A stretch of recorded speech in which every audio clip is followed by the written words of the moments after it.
What is your name? Bob Schoonbeek, Where were you born? Albany, New York. What is your hometown? My hometown now is Ravenna, New York. What is the name of your parents? John and Evelyn Schoonbeek. Where did you go to school? I went to 4 different school buildings. I started at the Cedar Hill School for 4 years. The Cedar Hill School was a 2-room schoolhouse. There was 3 grades in each room. I was in room 1 for grades 1, 2, and 3. Then I went to room 2 for grade 4.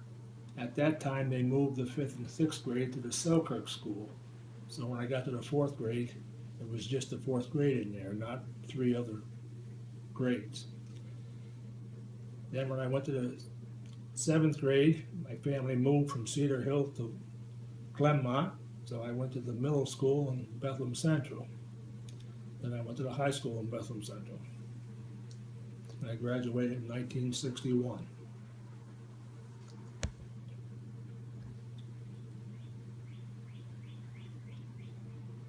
What did the little schoolhouse look like? It was just a little 2-room schoolhouse with a bell on the roof. The bell was enclosed, so you couldn't see the bell. And how did you get to school? I had to walk.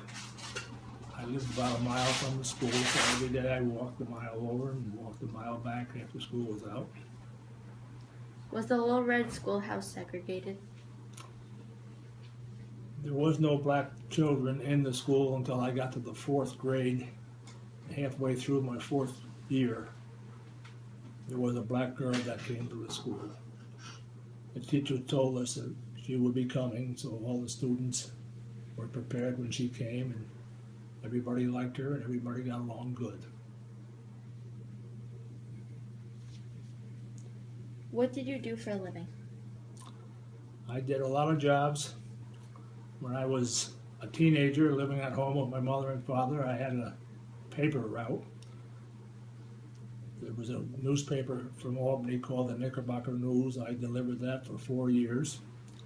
I also worked in a cemetery mowing the grass for about 4 years.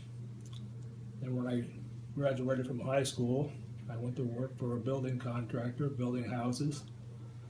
I worked there for 4 years. Then they started to build what they called the South Mall in Albany. So I went to work for a concrete company driving a ready-mix truck. While they were building the South Mall, I was busy delivering concrete there.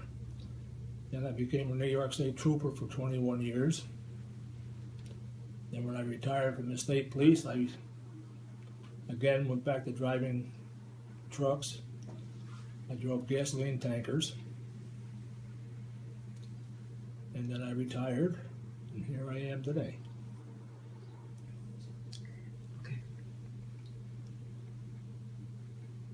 How has life changed since you were 14 to 15 years old? Like, how old were you when you got your first TV?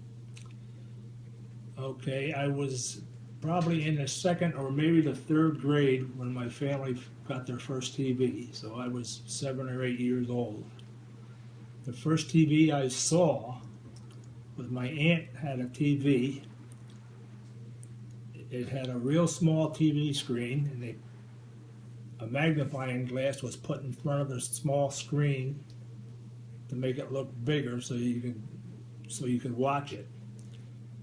But the magnifying glass made everything look blurry. And that was the first TV I saw. And at that time, there was only one channel.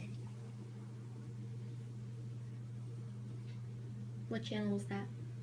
It was channel 4, which was WRGB out of Schenectady, which is now channel 6. You remember it was 4? Yeah, I remember. Really? Really?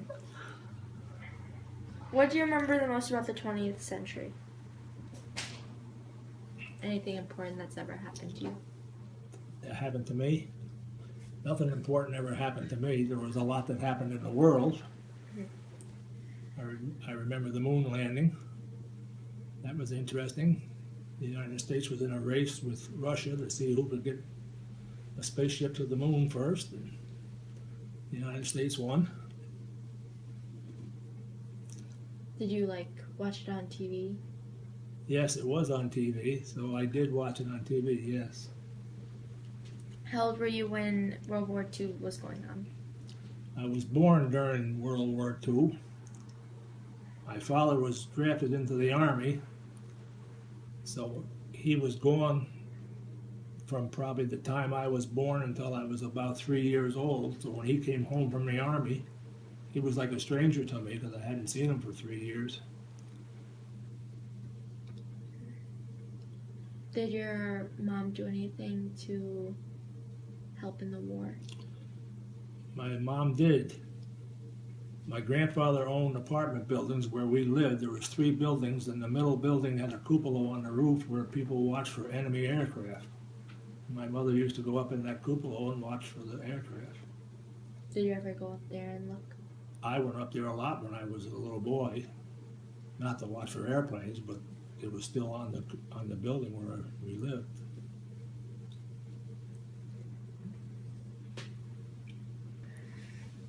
There was an ice house on the river. Where I grew up was just up the road from the river a short distance.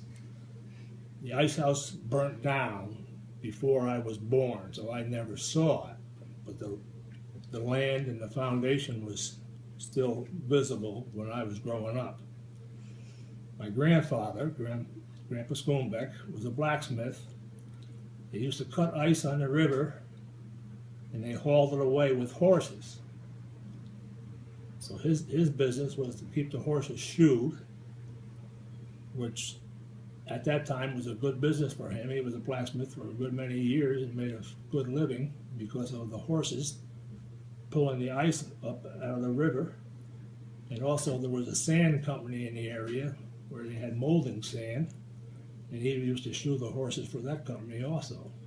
So that kept him busy, and that's how my grandfather made a living for a long time, as a blacksmith. The ice house, I've seen pictures of it. It was like a 2-story building right down near the river. They would go out on the river when it froze in the winter. They didn't have tugs come up the river like they do today and break the ice. So when the river froze over, they would go out and cut the ice and haul it back to land and into the ice house with horses. And people didn't have refrigerators, so that's how people kept their food in ice boxes with big chunks of ice to keep it cold. And what about your mom? Oh, looking for the planes. In the apartment that my mother and father lived in when I was growing up, my grandfather owned, there was 3 buildings. The middle building had a cupola on the roof. There was an enclosed cupola where they had a heater in there.